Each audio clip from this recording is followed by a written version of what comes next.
So, are you travelling anywhere over these next few days? And traditionally, kind of Christmas is one of those times when people might go and see family. They might go and see friends, maybe family coming to them. Maybe you've already caught up with some of your extended family over the last few weeks. According to one website that I looked at, the average Briton who is going home for Christmas is going to travel 94 miles by car, and in that travelling time, their playlist will include 11 festive songs.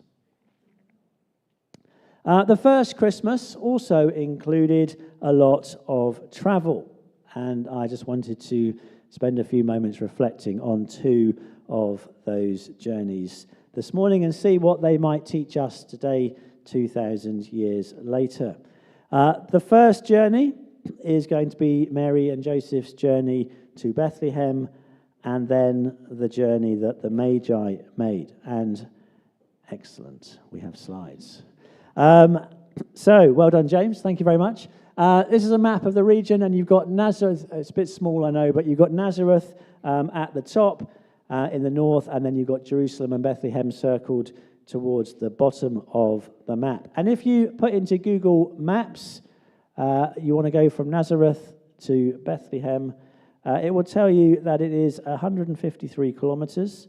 It will take you 2 hours and 14 minutes to drive, and you need to go along a road known as Route 6. In the first century, of course, that's not the way that you would have gone, and the journey would have been about 70 to 80 miles, and depending on whether you were walking the whole way, or maybe you had a fast horse, or maybe you were going on a cart that was drawn by a single donkey, maybe you were even very heavily pregnant, it's a journey that would have taken you somewhere in the region of a few days to about a week to complete. And so in the kind of the story, the Christmas story that we read about in the Gospels, one of the first things that happen is that Mary is visited by an angel, and the angel tells her that she's going to have a baby, and fairly soon after that, she travels from Nazareth to somewhere in the region of Jerusalem to go and spend 3 months with her relative Elizabeth. She may have been there when Elizabeth gave birth to John the Baptist, or she probably returned back to Nazareth by that point. But it's quite a considerable journey. It's a journey that Mary would have made a few months later as she went with Joseph from Nazareth to Bethlehem.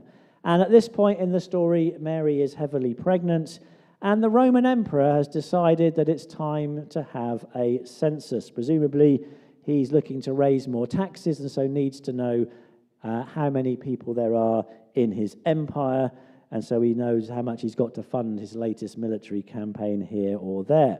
And I'm sure that Mary and Joseph really were not happy about this development in the story. This was the last thing they needed. As I say, Mary was heavily pregnant. The baby was due any day. But God needed Mary and Joseph to be in Bethlehem because, as we just read from Matthew chapter 2, that's where the prophet had said the Messiah would be born. And God uses a decree from the Roman emperor to ensure that this promise is going to be fulfilled. Now, if you want to do your head in over a conversation at lunchtime, then here's something to think about. Did God know that Caesar would issue a decree, and therefore he got Micah to make this prophecy hundreds of years before?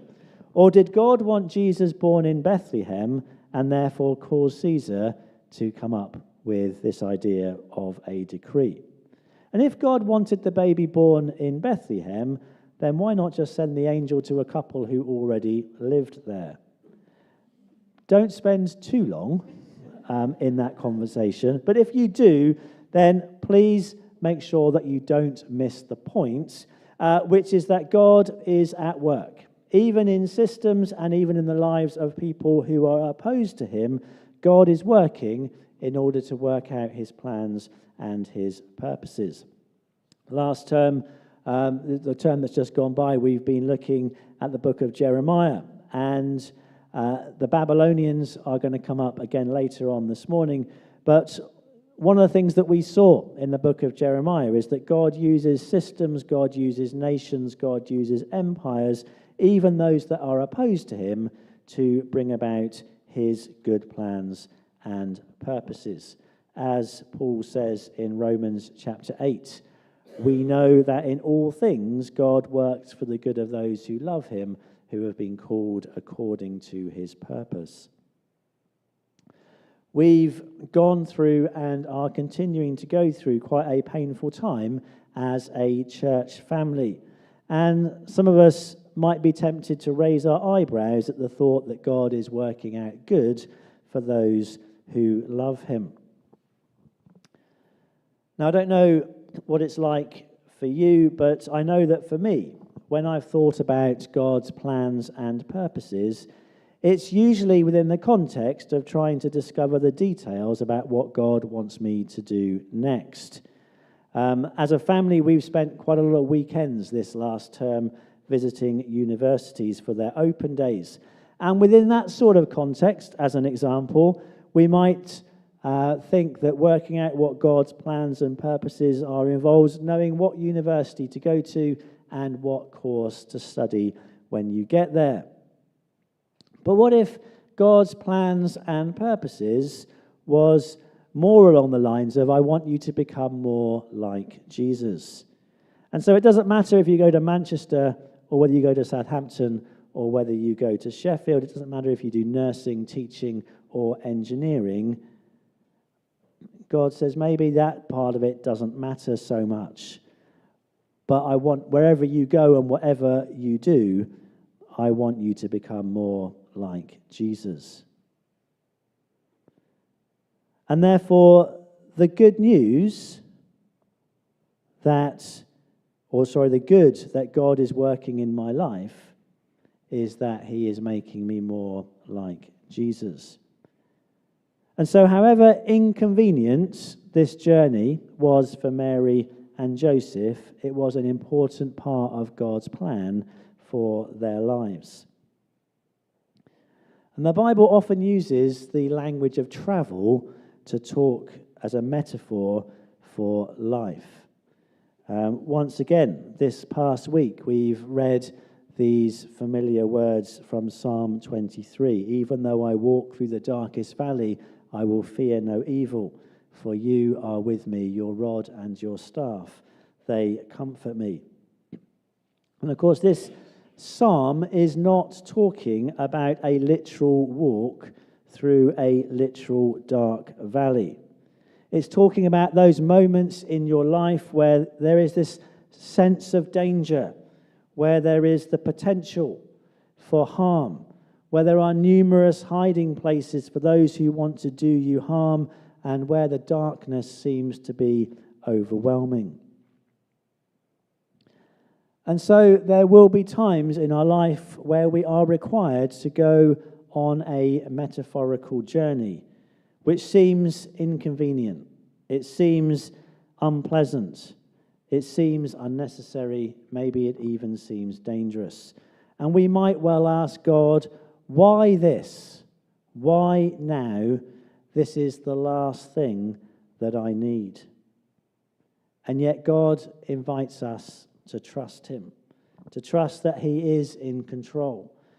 He wants us to choose to believe that he does know what is going on and he knows what he is doing. To believe and to trust that this is all a part of his plan, even if we don't see it.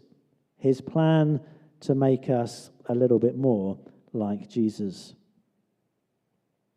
Like most of the stories in the Bible, we read the Christmas story from our perspective in history, looking back. We know the end of the story.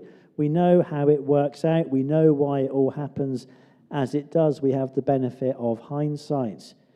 And yet Mary and Joseph would have had all sorts of questions And maybe they had doubts and maybe they had worries, and yet they continued to trust God. And for Mary, it was going to be another 30 years before Jesus actually started his ministry. And so if your life journey over the course of the last year has caused you to ask, why this? Why now? Really? Then this Christmas time, let's choose to put our trust in the God who has promised that he will be with us. A God who knows what he is doing, the God who wants to make us a little bit more like Jesus. The second journey I want to think about is a much longer journey. It's the journey that we read from in Matthew chapter 2. It's the journey that the Magi take. And if you ignore school nativity plays and Christmas carols and Christmas cards, then we actually know very little about the Magi. The Magi is not a word that we have in the English language, but it is linked to our word magician. And when it comes to the Bible story, we are talking, when we think about Magi, we are talking about the sorts of people who the Bible refers to as magicians, sorcerers, and enchanters. The sorts of people who consult the stars, or they'd make predictions by studying a bowl of animal entrails. The sorts of people who might consult with the dead. And so the sorts of people that the pagan kings of the Old Testament might have had around them as part of their team of advisors. The sorts of people that God's people were told to have nothing to do with. And for those of you who know your Old Testament, or those of you who've been following along over the last 10 years as we've walked through the Old Testament story, these are the sorts of people who are always on the wrong side. In the book of Genesis, Pharaoh has a dream, and he calls his magicians and his wise men, and none of them can explain what the dream means until they call for Joseph. In the book of Exodus, Moses is performing miracles before Pharaoh, and Pharaoh brings up his enchanters and magicians to try and conjure up the same effects. In the book of Daniel, it's the magicians and the sorcerers who are unable to interpret the king's dream or interpret the writing on the wall. And so these are the sorts of characters that the Old Testament pokes fun at. Often they are portrayed as old men who are simply making stuff up, being so vague and woolly that anything that happens can be twisted to fit with their predictions. They're portrayed as being opposed to God, and God's people are to have nothing to do with them or their dark arts. And so in terms of the birth story of Jesus, surely these are some of the last people that you would expect to find on the inside. These are some of the last people that you'd expect to have an invitation. These are some of the last people who you would expect to be included. And given that Matthew tells us so little about the birth of Jesus, it is surely significant that he chose to tell us this part of the story. And that given that Matthew is writing to a Jewish audience, it is really significant that he chooses to tell us this part of the story. And the people that you would expect to see on the inside, the king, the religious leaders, the rich, the powerful, the influential, they end up on the outside. And instead you find this group of foreigners, a group of men who are not Jewish. They're not Jewish ethnically, and they're not Jewish religiously. If you wanted to put a modern-day label on them, they would probably be Zoroastrians or something along that line. And we don't know where in the East they came from, but it would almost certainly have been somewhere in what was once upon a time the Babylonian Empire. because that covered most of the land that was east of Jerusalem. And we've already mentioned our Jeremiah series, but for those of you that were around for our Jeremiah series, you will know that the Babylonians were bad news for Israel. God had used the Babylonians to bring judgment on his people. In turn, when you get to the end of the book of Daniel, you see that they're overthrown by the Medes and the Persians in time. They were overthrown by Alexander the Great, then the Greeks, and then the Romans. And so how did this group of magi come to be looking for Jesus? They'd seen something in the stars, and through their magic arts, they determined that this was a sign. But how did they know about the promise of the Messiah? Why were they looking for a king of the world to be born in the West? It is purely speculation, but I do wonder if it's because of stories about people like Daniel and Jeremiah, passed on down through the generations of one magi to his son, etc. Daniel, of course, had been part of Nebuchadnezzar's dream team, literally his dream team. Those whose job it was to tell the king not just what his dreams meant, but he also required them to tell them what his dreams were. And Daniel, in those stories, had risen head and shoulders above them all. Now, we have no idea how they knew, but they'd seen this star and they'd come looking for Jesus so that they could come and worship him. And in contrast, in this story, there are those who should have known better who weren't looking. They weren't even aware of what God was doing just down the road. And when they learnt about it, they were opposed to it because it threatened their own positions, their own power, and their own influence.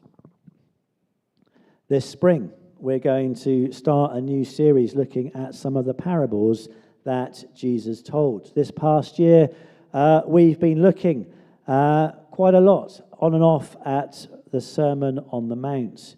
And one of the things that you see in the Gospels, whether it's the parables, whether it's the Sermon on the Mount or other parts, in fact, when you look at the whole of the Bible story, one of the themes that you see, if you know what to look for, is this theme of surprising inclusion. The people that you'd expect to be on the outside end up on the inside, whereas the people that should be on the inside choose to put themselves on the outside. And one of the reasons that people failed to recognize that Jesus was the Messiah is because they didn't expect him to come in the way that he did. They didn't expect him to have poor parents, to be born into poverty. They didn't expect the angels to visit shepherds. They didn't expect foreign pagans to be the one who come and worship him. And then the king, the religious leaders, the influential, the rich, and the powerful, they all miss it all. And so as we prepare for Christmas, let's wonder again that the creator of the universe has invited us to be a part of this story. And if you've always felt that you're on the outside, be assured that God has spent the whole of history inviting those who are on the outside to be on the inside. And let's make sure that our hearts aren't hard. Let's make sure that we're not wanting to hold on so much to our reputation or onto our stuff or onto our influence or onto our rights, holding on to it so tightly that we don't have hands to let go and worship Jesus and give our gifts to him. So as we reflect on these two journeys, may they help us as we prepare for Christmas. Let's pray.